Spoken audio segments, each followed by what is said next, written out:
Bon, un jeune Ivoiro-Libanais m'a écrit parce qu'il n'était pas content de mes contenus sur les Libanais. Il trouvait que j'étais injuste et que eux, ils ne sont pas comme je prétends, que ce sont des bonnes personnes qui font du commerce, qui font du business, qui sont communautaires, qui s'entraident entre eux, et que tout le reste que j'entends sur les réseaux et tous les témoignages qu'il y a, tous les documentaires sur les femmes noires qui sont jetées du 18e étage, qui sont maltraitées, abusées, le fait qu'il y ait la kafala, etc. Ils ne connaissaient pas c'est quoi la kafala, et bien que tout ça, en fait, c'est dans les réseaux, ça n'existe pas, quoi. Donc, bon, moi, je lui ai répondu que je peux pas arrêter ça parce que je trouve que c'est pas correct. Ça va à l'encontre de mes valeurs, en fait.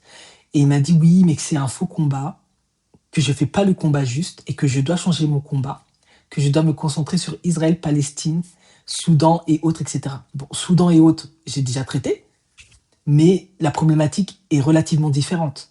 Parce que là, il y a vraiment de plus en plus de témoignages de personnes qui se plaignent et ça date pas d'aujourd'hui. Même les médias occidentaux ont fait plusieurs documentaires sur le Liban et comment ils traitaient les Noirs, les femmes noires, etc. C'est une catastrophe.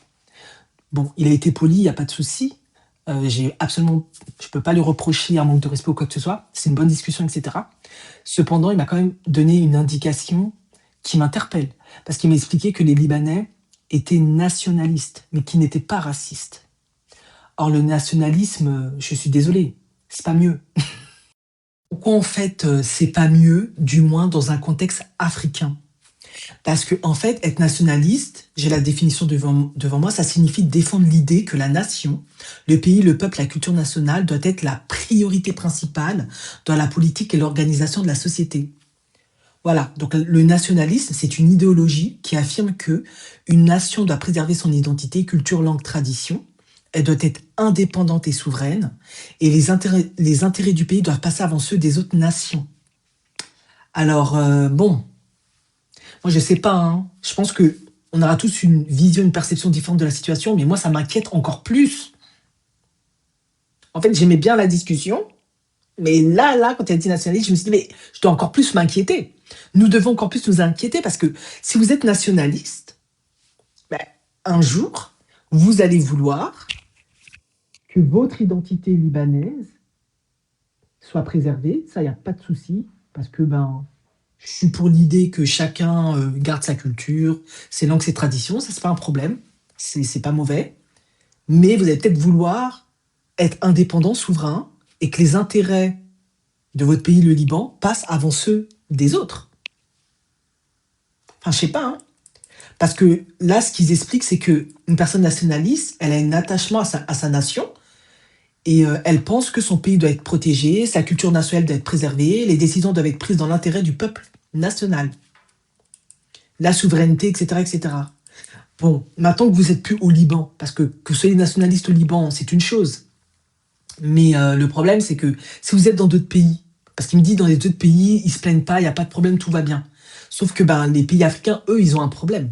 Parce que peut-être l'enjeu est différent et l'environnement aussi est différent parce qu'il y a plus de personnes noires. Et étant donné que là-bas, vous pratiquez la kafala, vous méprisez les noirs, à quel moment c'est du nationalisme, du protectionnisme, et à quel moment ça devient du racisme? Parce que moi, il y a un truc quand même, et c'est justement ça que j'explique dans mes vidéos, c'est très clair mes propos. Je n'arrive absolument pas à comprendre comment vous pouvez être nationaliste chez vous, mais venir chez les autres et leur demander de ne pas l'être. C'est pas personnel, hein. Parce qu'il m'a dit, oui, mais si tu connaîtrais les Libanais, j'ai connu des Libanais, c'était très sympa.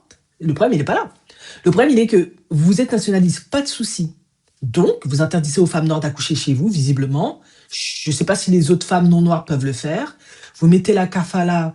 Donc, en gros, je suis désolée, c'est une exploitation de l'esclavage caché pour moi. Vous les maltraitez, vous pouvez les dire comme vous voulez, sans conséquences, etc. Ok.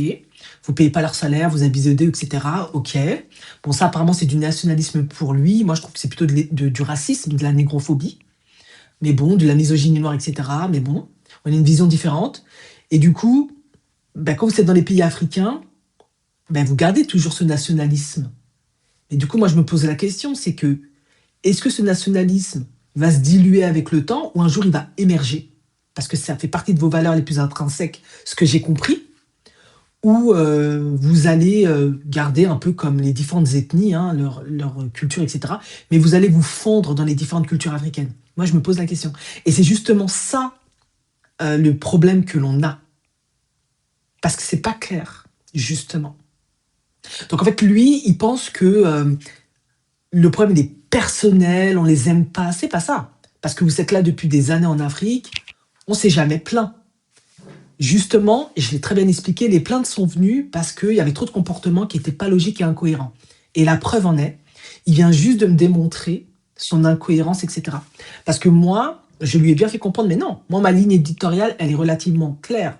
Il y a beaucoup de psychologie, sociologie, bien évidemment, mais il y a beaucoup de sujets sur la négrophobie, la misogynie noire, l'esclavage, la colonisation, etc. Il y a beaucoup de vulgarisation de ça. Bien évidemment que si les Libanais, ils pratiquent un certain nombre d'actes contre le peuple noir, la femme noire, discriminants, que je juge racistes, ça apparaît même dans les médias occidentaux, et je vais en parler. Et en plus, il y a beaucoup de témoignages. Mais lui, il me dit oui, mais c'est pas la réalité. Bien évidemment qu'il y a des gens qui aiment bien les Libanais. On va pas nier le contraire, c'est pas ça qu'on dit. Mais lui, il dit oui, mais c'est pas la réalité. Ce qu'il y a sur Internet, c'est faux. Donc en vérité, tous les témoignages que l'on a de la Guinée, de la Côte d'Ivoire, du Cameroun, du Congo, etc., c'est faux, il dit, c'est pas vrai, faut pas que je vous croie. Et je dois changer de combat. Donc en gros, moi qui suis une femme noire, qui peut-être un jour va me retrouver au Liban, qui peut subir la kafala au même titre que les autres femmes, de la discrimination, de la violence, des abus, un Libanais peut venir me dire, me maltraiter, il va rien se passer, je dois arrêter de parler parce que vous êtes des nationalistes. Vous n'êtes pas raciste, vous êtes nationaliste. En fait, je ne sais pas lequel est pire, en fait. En fait, je préférais que vous soyez raciste, parce qu'au moins, on sait que vous ne nous aimez pas, comme certains en Afrique du Sud, ou dans certains pays, mais on a quand même l'assurance que vous n'allez pas essayer de nous dominer. Parce que nationalisme, je viens de donner la définition. Après, je suis pas une experte, hein. Peut-être que quelqu'un donnera une meilleure définition que moi, mais en fait, malheureusement, bien que j'ai trouvé que c'était un Ivoiro-Libanais très poli, c'était très agréable de discuter avec lui, parce qu'il a été poli, il a été courtois, et ça, j'ai pas de problème avec ça, bah, il m'a quand même dit des choses qui n'étaient pas rassurantes. Il m'a dit, mais qui sont nationalistes. On ne vous reproche pas de rester entre eux, enfin, il y a des limites, hein, mais on ne vous reproche pas d'être communautaire, etc., de vous entraider, c'est pas ça le problème. Le problème qui inquiète beaucoup d'Africains maintenant, en 2026, c'est est-ce que vous allez être un jour président, vous allez prendre tout le contrôle de la domination, et ça va devenir comme le Soudan, ou ça va devenir comme la Mauritanie, ou comme dans d'autres pays. Ça, c'est la question. Et malheureusement, ben, je suis désolé. Je me pose vraiment des questions. Parce qu'il m'a dit qu'ils étaient nationalistes. Et c'est vrai. On voit votre nationalisme parce que les Noirs rencontrent beaucoup, beaucoup de problèmes dans vos pays. Vous avez une très grande difficulté à changer vos lois pour protéger les Noirs. Vous ne renoncez pas à la kafala. Et pour nous, c'est du racisme, c'est de la négrophobie. On ne peut pas se dire que c'est du nationalisme. Beaucoup de pays dans le monde pratiquent du nationalisme, du protectionnisme. C'est pas pour autant qu'ils ont la kafala, c'est pas pour autant qu'ils djihadent les Noirs, enfin, moi je sais pas. C'est mon avis personnel. Bien évidemment, vous êtes parfaitement en droit de pas être d'accord, mais ça me rassure pas du tout. Je suis désolée, mais ça me fait encore plus peur. Maintenant, la question que je me pose, est-ce qu'il est le seul à penser ça, ou le groupe, 80% on va dire, hein, sont nationalistes? Et quelle est la limite de leur nationalisme? Ça se limite au Liban ou ça peut s'étendre dans les pays africains?